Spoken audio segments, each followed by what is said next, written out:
আবার দেখেন কি করছে, অভিযোগ করিচ্ছে। আপনারা বিভিন্ন সামাজিক যোগাযোগ মাধ্যমে দেখবেন শেখ হাসিনার দুঃসময়, অত্যাচার, গণহত্যা নিয়ে কোনো কথা নাই। কথা হচ্ছে এই সরকারের উপদেষ্টা কি করছে, হাসনাত কি করছে, নাহিদ কি করছে, আসিফ নজরুল কি করছে, সারাটা সময় এটা নিয়ে ব্যস্ত।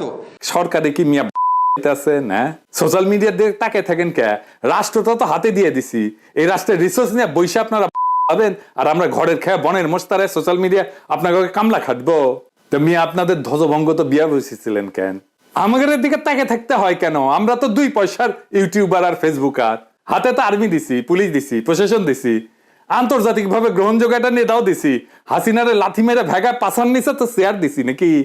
এক ডাকে হাজির হবে এরকম কয়েক লাখ আগুনের মতো পোলা পানো দিছি, তাও আপনার সোনাবাগি খারায় না কে? হ্যাঁ, সোশ্যাল মিডিয়া লাগে কেন এখন?